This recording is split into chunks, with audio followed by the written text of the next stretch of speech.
Confreiras, confrades, por um imperativo de consciência, eu devo confessar que me senti extremamente honrado e feliz quando recebi o convite para compartilhar esses momentos com os amigos do Instituto Espírita Caminheiros de Jesus. Os companheiros não fazem ideia do quanto eu estou me sentindo bem neste momento, neste trabalho, aproveitando esta oportunidade ímpar, nossa primeira vez de trabalho no Caminheiros de Jesus. Em nossas considerações iniciais, faremos brevíssimas abordagens acerca da casa espírita enquanto espaço de transformação. E eu inicio afirmando que é fato que a parcela da humanidade encarnada na Terra, nesses últimos tempos, passamos por um momento altamente desafiador. A pandemia de coronavírus, que do ponto de vista material nos impõe perdas como nós nunca vimos. Talvez a menor dela seja o afastamento, o nosso afastamento da casa espírita. Mas, é claro, vai passar. Os imunizantes já estão aí. E, por outro lado, vejam, quanto aprendizado essa situação está nos proporcionando. Quantos estão se despindo do interesse pessoal e voltando o olhar para o outro? E a casa espírita, enquanto espaço de transformação, deverá preparar-se para, no retorno, receber esse público que virá ávido por informações que traduzam o sentimento e a vivência do momento. Como todo templo efetivamente religioso, as instituições espíritas são um locus onde as pessoas se reúnem para a interação edificante e o compartilhamento e a assimilação de saberes. Mas assimilar e compartilhar conhecimento não é o bastante. Sentimos a falta de algo mais, a vivência. Sem a vivência, o conhecimento é capenga. E a vivência sem o conhecimento é, no mínimo, perigosa. Contudo, vivenciar não é uma tarefa fácil. Preste atenção, meus amigos, na letra da música que nós vamos passar agora nesse vídeo, para que os senhores vão ver se os senhores não concordam comigo. Vivenciar não é uma tarefa fácil. Vamos lá, vamos assistir ao vídeo.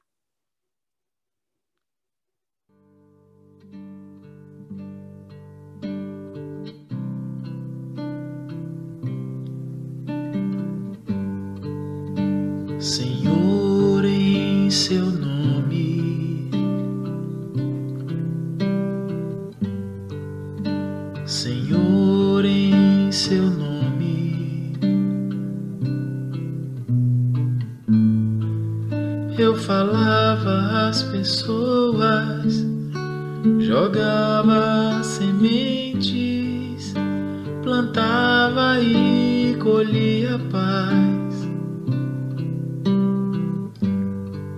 Mas sentia falta de algo mais. Eu fazia quase tudo, e hoje tudo é quase nada, frente à obra e seu Criador. Sinto não sabermos dar valor. Faltava-me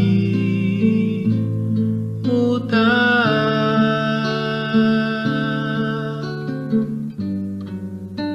tentar me encontrar e tentar me conhecer, Senhor. Ser mais um em seu rebanho a caminhar. Não me cabe só falar, também cabe agir e me tornar um instrumento seu a melhorar, Senhor, em seu nome. Senhor, em seu nome.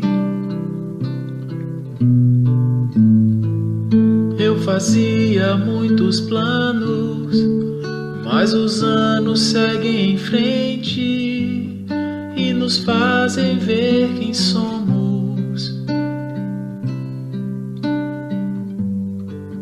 Cometemos mil enganos. Eu queria ser o leme, mas agia como âncora, retardando o meu caminho.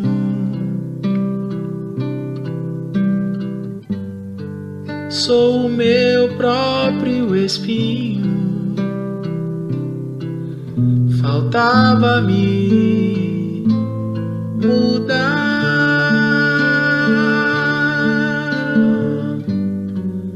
e tentar me encontrar e tentar me conhecer, Senhor. Ser mais um em seu rebanho a caminhar. Não me cabe só falar, também cabe agir e me tornar um instrumento seu a melhorar, Senhor, em seu nome. Senhor, em seu nome.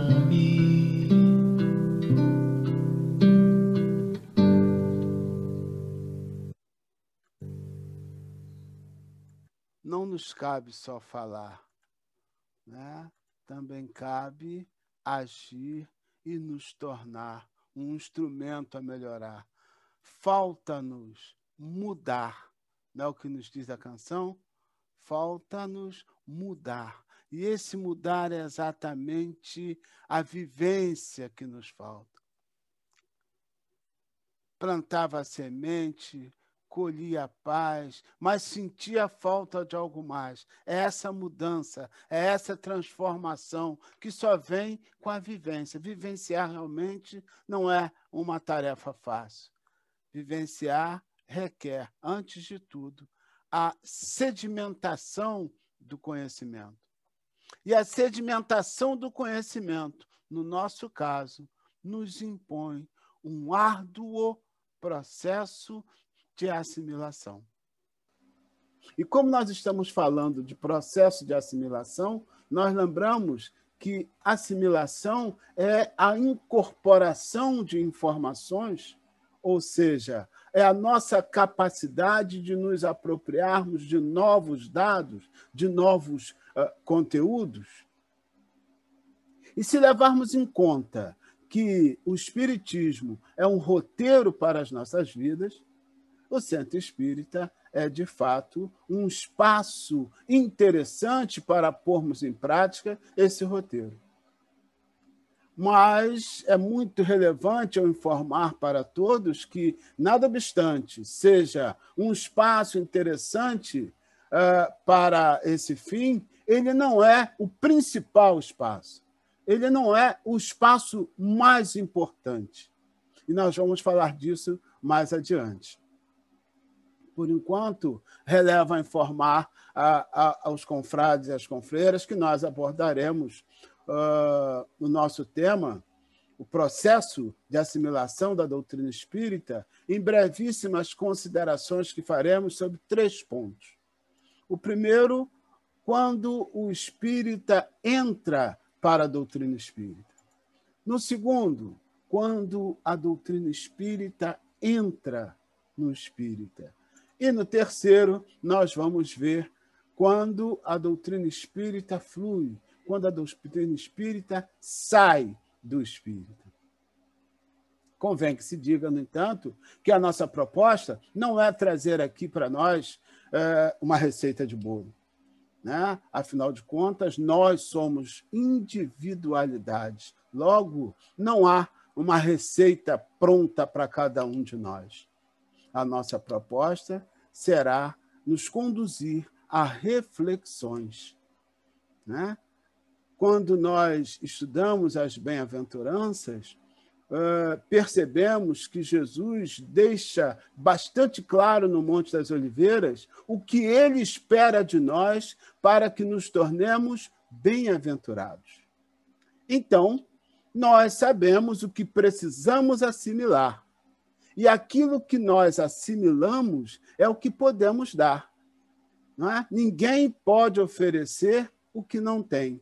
Ora, se nós estamos aqui reunidos, é porque há um consenso entre nós de que a doutrina espírita é um bom roteiro para as nossas vidas.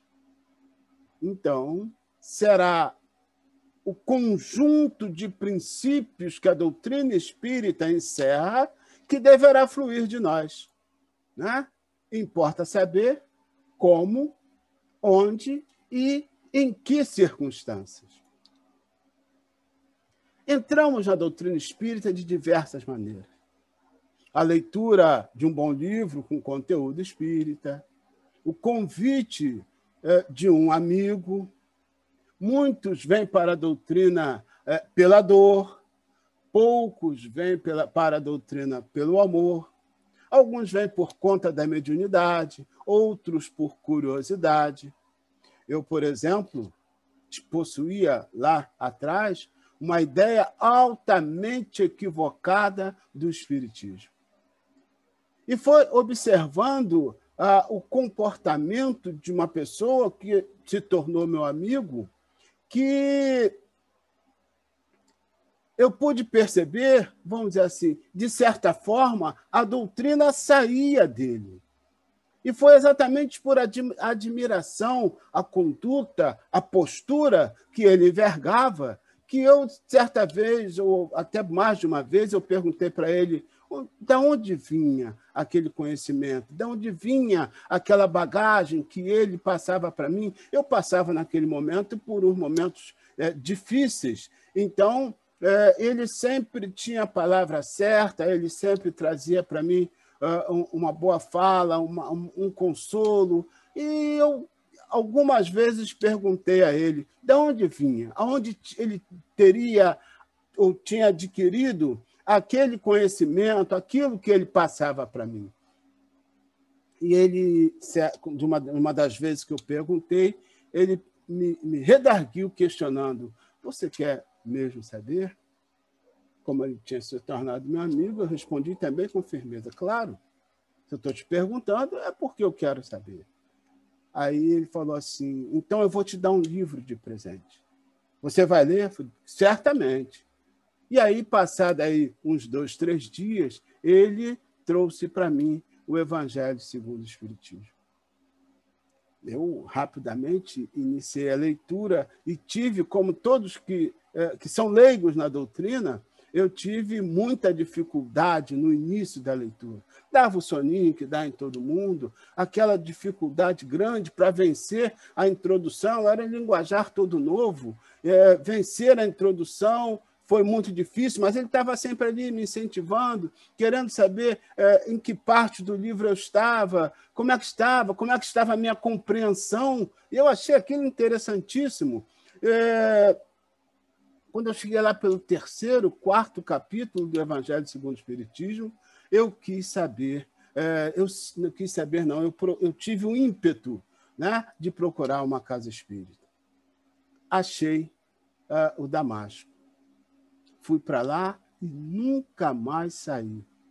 Aqui estou eu, né? Nunca mais saí. Então, chegando na doutrina, eu passei também por todo aquele deslumbramento de quem chega, né? Toda aquela empolgação de quem chega e tudo mais. De alguma sorte, o Espiritismo não era novidade para mim. Né? Como muitos de nós, quando eu estudei pela primeira vez o capítulo 17, item 3 do Evangelho segundo o Espiritismo, que trata dos caracteres do homem de bem, eu também fiquei com a síndrome do homem de bem. Isso, hoje eu continuo com a mesma empolgação, mas com os pés no chão. O processo de assimilação, né, da doutrina espírita, ou seja, o caminho que temos que percorrer para apreender a doutrina espírita é longuíssimo, eu diria, dentro das concepções, né, de tempo e espaço que nós temos hoje, é um caminho longuíssimo. Põe reencarnação nisso. Certa vez não, essa semana, eu conversava com uma colega de trabalho acerca desse assunto, falando mesmo, né, até para que nós pudéssemos falar aqui com mais propriedade. Então, como ela era evangélica, eu omiti, né, a questão da doutrina espírita, porque ela, sendo evangélica, ela não admite o princípio da pluralidade das existências, decorrente da lei do progresso, e por isso mesmo eu substituí a expressão doutrina espírita por religião. E, quando ela entendeu, ela me disse, mas a religião entrar na gente é santificar. Leva a vida toda. Entra pela eternidade. Palavras dela. Mas as palavras dela evidenciam para nós que todos temos noção de que se trata de um processo mais ou menos demorado. A grande verdade é que também depende de cada um de nós. E evidencia também que a casa espírita é o espaço onde começamos a assimilar os princípios da nossa doutrina. E esse conhecimento começa a ter eficácia quando promove em nós transformações. Mas transformações de verdade. Não pode ser só na casca, não pode ser só um verniz. São transformações de dentro para fora. Significa que a doutrina espírita está fluindo de nós. Não é isso? Então, nós vamos fazer uma figura que vai nos ajudar a chegar a essa conclusão. Vejam, Jesus nos falava dos sepulcros caiados por fora e cheios de podridão por dentro, referindo-se à hipocrisia dos fariseus. Nós ousamos aqui fazer um paralelo, né, com a administração de Jesus, com o nosso tema, e comparar essa podridão a que se referia o mestre com as nossas concepções equivocadas, oriundas dos nossos vícios morais, os quais, a partir do momento que passamos a assimilar os princípios que a nossa doutrina encerra, vão se transmudando para a melhor. É como se nós fôssemos um recipiente, mas não esse recipiente transparente, límpido, não. Um recipiente cheio de impurezas. E nesse recipiente fosse instilada água pura, né? Água pura, devagar, gota a gota, constantemente, até que esse recipiente comece a transbordar. E as impurezas do seu interior, pouco a pouco, vão fluindo e cedendo lugar à água pura. Mas observemos que no processo de substituição das impurezas pela água pura, do recipiente vão se derramando impurezas e água. Impurezas e água. Conforme o tempo vai passando, nós vamos observar que vão saindo água e impureza. Água e alguma impureza. Depois de muito tempo, aí nós vamos observar que do recipiente vai fluir apenas água. Mas importa salientar que durante esse processo, sujidades vão se depositar nas paredes e se acomodar no fundo do recipiente. Então, será necessário, de vez em quando, de tempo em tempo, revolver a água, aparentemente límpida, pois que ainda em contato com sujidades, para que efetivamente ela se torne isenta de impureza. Então, vejam, para que a gente possa entender, não é? O recipiente somos nós. Não é? As impurezas são as nossas imperfeições morais. E a água pura é a doutrina espírita. Então, à medida que ela vai entrando em nós, não é? As nossas concepções equivocadas vão dando lugar a esses princípios que vão sendo assimilados por nós. Eu me fiz entender? Bem, se eu me fiz entender, então é o momento de eu trazer a nossa primeira reflexão. Vejam, quais sejam. Em que fase dessa transposição você acredita que se encontra? Por outra, eu trabalhei um dia desses com a parábola da xícara de café. Eu não sei se todos conhecem, mas numa síntese apertada, a parábola diz que se você estiver com uma xícara pires, com uma xícara cheia de café, e alguém te dá um encontrão, vai café para todos os lados. E aí a pessoa pergunta, por que o café derramou? Aí obviamente as pessoas respondem, porque eu recebi um encontrão. E aí o interlocutor diz, resposta errada. Você derramou o café da xícara porque tinha café na xícara. Né? Se tivesse chá, você derramaria chá. Se tivesse outra coisa na xícara, você derramaria a outra coisa. E aí a síntese dessa parábola é que a vida, de vez em quando, nos sacode. Não é um fato? A vida, de vez em quando, nos sacode. A vida nos dá encontrão, não é? É aquela sacudida, né, para remexer, revolver as nossas impurezas. Não é isso? E aí? Nesses momentos, o que está se derramando? O que você derrama? Reação violenta, raiva? O que está, na verdade, o que está sendo derramado da sua xícara de café? O que está derramando da sua xícara de café? É a mesma pergunta, só feita de forma diferente. Essa é a primeira reflexão que nós queremos promover com essa nossa conversa. Muito bem. Nós dissemos, né, que a doutrina espírita é um roteiro para as nossas vidas. E a casa espírita é o espaço onde nós estudamos e assimilamos os princípios do espiritismo. Logo, também é um espaço interessante para que nós possamos pôr em prática esse roteiro.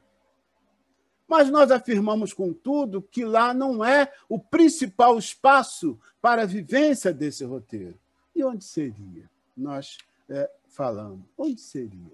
Bem, consta no Evangelho segundo Marcos que Jesus teria expulsado uma legião de espíritos que atormentavam o homem, o qual, por conta disso, era chamado de o endemoniado. Após o gesto de Jesus, o homem, muito agradecido, se propôs a segui-lo. Jesus, porém, não permitiu. Ao invés disso, o mestre determinou: vá para a tua casa, para os teus, anuncia-lhes tudo o que o Senhor te fez e como teve compaixão de ti. Então, veja, meus irmãos, pegando mais uma vez um gancho, né, nessa lição do mestre, nós diríamos que significa dizer que que é principalmente no nosso lar, na convivência com os nossos próximos, mais próximos, que a doutrina espírita deverá fluir de nós. Não é? Mas nós sabemos que o ambiente doméstico é um ambiente desafiador. Nenhum de nós tem dúvida de que em muitos lares se reúnem desafetos do passado para aprenderem a conjugar o verbo amar. No entanto, meus irmãos, quantas desavenças, quantos conflitos, agressões, injúrias, xingamentos, palavrões. Mas Jesus deixou uma determinação para nós. Um comando vos dou, que vos ameis uns aos outros. Portanto, é no lar que devemos vivenciar e exemplificar a humildade, a paciência, a tolerância, o respeito, o perdão, todas aquelas coisas que Jesus falou quando nos falou das bem-aventuranças lá no Monte das Oliveiras. É lá que devemos distribuir gestos de carinho, enfim. É no ambiente doméstico que nós devemos oferecer o nosso melhor. Depois da nossa casa, o espaço onde nós mais convivemos com pessoas é no nosso trabalho. Então, veja, e aí vai um plus, né? O principal ambiente para que a doutrina saia de nós acabamos de ver, é com os nossos. Não é isso? Com os nossos próximos, mais próximos. Mas me parece que o ambiente do trabalho também é um espaço muito interessante para que a doutrina saia de nós. Porque é um lugar onde nós devemos vivenciar o respeito, a disciplina, a harmonia. É onde nós devemos buscar fazer o nosso melhor, dar o nosso melhor, querer o melhor para o nosso empregador. Porque é o nosso empregador que está nos dando essa oportunidade ímpar de levar o pão de cada dia para casa. Então, para resumir e finalizar esse nosso trabalho, eu diria que a doutrina espírita deverá fluir, deverá sair de nós em todos os espaços de convivência em que nós estivermos. Dito isso, então, eu quero trazer para nós, já que o nosso propósito era nos conduzir a reflexões, mais três questionamentos para que nós possamos refletir a respeito deles. O primeiro, como a doutrina espírita está saindo de você em casa? O segundo, como a doutrina espírita está saindo de você no trabalho? Tem procurado fazer aquelas coisas que nós acabamos de falar? Né? Agir com disciplina, com respeito, com harmonia? Tem pensado e buscado fazer o melhor para o patrão, porque ele está nos dando uma oportunidade? Terceiro, como a doutrina espírita está saindo de você com aqueles que lhe são menos simpáticos?